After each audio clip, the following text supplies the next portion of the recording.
안녕하세요. 오늘은 6월 17일 수요일입니다. 오늘 매일 성경 말씀은 고린도전서 11장 2절부터 16절까지입니다.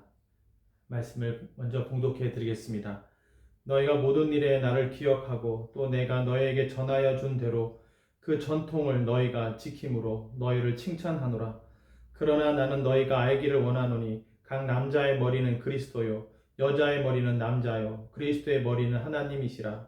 물은 남자로서 머리에 무엇을 쓰고 기도나 예언을 하는 자는 그 머리를 욕되게 하는 것이요 물은 여자로서 머리에 쓴 것을 벗고 기도나 예언을 하는 자는 그 머리를 욕되게 하는 것이니 이는 머리를 민 것과 다름이 없음이라.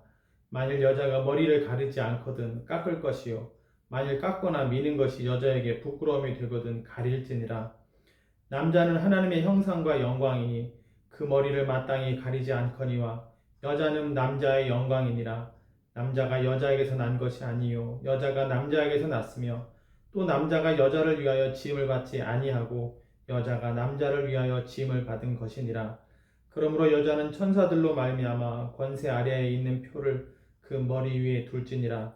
그러나 주 안에서는 남자 없이 여자만 있지 않고 여자 없이 남자만 있지 아니하리라. 이는 여자가 남자에게서 난 것 같이 남자도 여자로 말미암아 났음이라. 그리고 모든 것은 하나님에게서 났느니라. 너희는 스스로 판단하라. 여자가 머리를 가리지 않고 하나님께 기도하는 것이 마땅하냐? 만일 남자에게 긴 머리가 있으면 자기에게 부끄러움이 되는 것을 본성이 너희에게 가르치지 아니하느냐? 만일 여자가 긴 머리가 있으면 자기에게 영광이 되나니 긴 머리는 가리는 것을 대신하여 주셨기 때문이니라. 논쟁하려는 생각을 가진 자가 있을지라도 우리에게나 하나님의 모든 교회에는 이런 관례가 없느니라. 아멘. 이런 관례가 없다. 이 이야기는요, 여자가 머리에 너울을 벗고 기도하는 것은 없다. 여자가 머리에 너울을 써야 된다. 이걸 얘기하는 것입니다. 그것을 머리에 씀으로 말미암아 내 머리는 남자라고 하는 것을 인정하는 표시이기 때문에 그래요.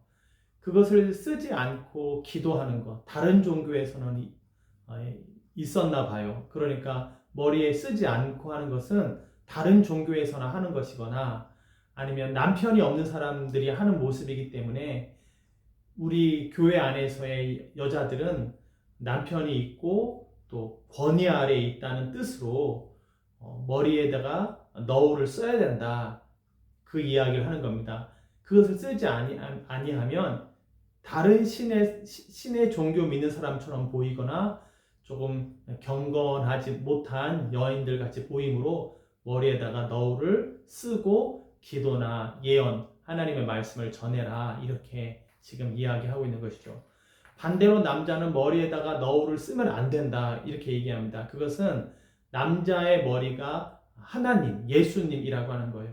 그래서 쓰지 않는 것은 표현이 저의 머리는 하나님이십니다. 예수님이십니다. 라고 하는 것을 드러내는 표로서 안 쓰는 것인데 만약에 남자의 머리에다가 뭔가를 올려서 쓰면 그것은 다른 종교에서 하는 것을 따라하는 것이므로 교회 남자로서 교회 성도로서의 모습은 아니다.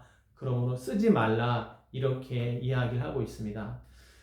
여자가 머리에 너울을 쓴다고 해서 지위 고하가 생기는 건 아니에요. 남자가 위에고 여자는 아래고 이런 지위 고하를 말하는 것은 아닙니다. 물론 그런 지위 고하를 처음에는 이야기를 해요. 남자에게서 여자가 나왔다.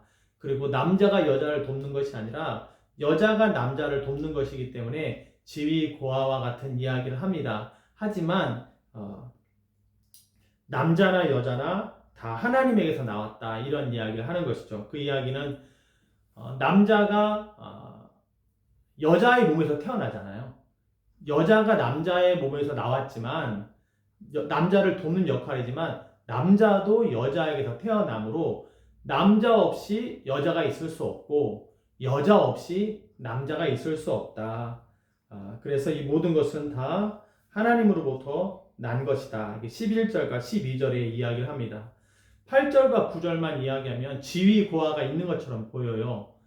여자는 남자에게서 나왔고 여자는 남자를 돕는 사람이니까. 하지만 여자의 몸에서 남자가 태어나므로 남자 없이 여자 있을 수 없고 여자 없이 남자가 있을 수 없다. 모두가 다 하나님 안에서 나온 것이다 라고 말합니다. 그래서 머리에 쓴다고 해서 지위 고하라기보다는 구별된 역할이 이제 남자가 머리이고 여자가 그 밑에다라고 하는 그 역할의 구분을 말하는 것이다. 어떤 이제 차별적인 의미보다는 구분돼야 된다. 남자와 여자, 머리와 또 몸 이렇게 구분될 수도 있고요. 또 믿지 않는 사람들, 이방신을 섬기는 사람들, 그러한 여자들과 하나님 믿는 사람으로서의 여자들의 모습이 구분되어야 된다. 이렇게 바울은 이야기합니다. 오늘날 우리가 쓰지는 않는다 할지라도 여자들은 기억해야 되는 것이죠. 여자의 머리가 남자라고 하는 것, 아내가 남편을 돕는 역할이라고 하는 것을 기억을 해야 된다라고 하는 것이죠. 이런 이야기를 이제 예전에 이제 성경에서 이렇게 얘기하면 싫어했던 분들도 계셨던 것 같아요. 왜? 남녀 평등이지 이런 얘기 하는데요. 물론 남녀가 평등합니다. 하지만 역할이 있잖아요. 머리의 역할이 있고 몸의 역할이 있는 것이죠. 머리를 존중해 줘야 돼요. 머리 없이 몸 혼자 이렇게 다니면 안 된단 말입니다. 그것은 이방 사람들이, 믿지 않은 여인들이 머리 없는 사람처럼, 남편 없는 사람처럼 자기가 머리인 것처럼 다니는데 그것은 교회의 관례가 아니다. 그것은 하나님께서 만드신 질서가 아니다.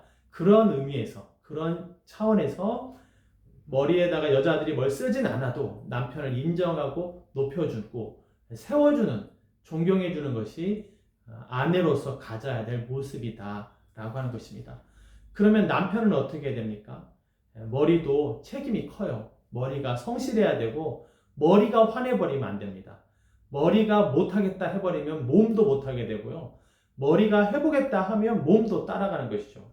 여기 7절 말씀에 중요한 말씀이 있어요. 남자는 하나님의 형상과 영광이니, 남자의 머리가 하나님의 모습을 대리한다는 거예요. 보여준다고 하는 거예요. 그러므로 남자가 화내거나 이제 극단적으로 선택하거나 지혜롭지 못하면 몸이 고생하는 겁니다. 아내가 고생을 하는 거예요. 남편을 인정해서 머리에 너울을 쓰지는 않아도 그렇게 생각을 하면서 이 세상을 살아가려고 하는데 남자가 하나님의 형상답지 않네요. 사랑이라든지 공의라든지 또 관리하고 정복하고 다스리는 경작하는 모습을 보여주지 않으면 머리 때문에 몸도 힘들어진다라고 하는 것입니다. 다 하나님으로부터 왔어요. 남자가 머리라고 하는 것도 하나님으로부터 온 것이고 여자가 남자를 돕는 역할이라고 하는 것도 여자가 남자의 몸에서 나와서 남자를 인정하는 것도 하나님으로부터 나온 것이다 라고 하는 것이죠. 무엇이 중요한가요? 둘 다 중요하죠. 각자의 역할을 잘하는 것이 좋다고 생각해요. 좀 머리가 이제 하나님의 형상답지 않아요. 좀 근엄하게, 좀 객관적으로 흥분하지 않고 이렇게 판단을 해야 되는데 그렇게 못한다 할지라도 몸이라도 하나님을 인정하고, 하나님 인정한다는 것은 그럼에도 불구하고 남편을 인정하고 남편을 세우려고 하고 그러면서도 가정을 지키려고 하는 그러한 모습, 하나님 앞에서 이러한 모습이 되면 좋겠습니다. 또한 아내가 남편을 인정하지 않아요. 머리에 너울을 쓰는 것은 하지 않겠지만 이 시대에 인정하지 않아요. 또 머리를 따르려고 하지 않아요. 그렇다 할지라도 남자는 하나님의 형상과 영광으로서 하나님의 그런 근엄함, 거룩함, 구별됨, 지혜로움, 신실함 이러한 것들을 남자는 남자대로 하나님 앞에서 순종해야 된다라고 하는 것입니다. 그래서 바울은 이제 구별될 것을, 남녀가 구별될 것을 이야기합니다. 이러한 구별된 모습은 예배 가운데 나아가는 예배자의 태도에서도 나타날 수 있어요. 더우니까 내가 반바지를 입고 교회를 가겠다. 물론 외모로서 판단할 수 있는 부분은 아니지만요. 그래도 내가 하나님 앞에 나아간다 할 때는 그래도 예절을 갖춰서 우리가 세상에서 면접 보러 갈 때 반바지 입고 가지는 않잖아요. 뭐 8월 달에 면접 본다 할 때 반바지 입고 가지는 않지 않습니까? 그래도 단정한 복장을, 그래도 내가 있는 옷 중에서 단정한 것을 입고 가는 것은 그 회사를 생각하고 면접관을 생각하는 거잖아요.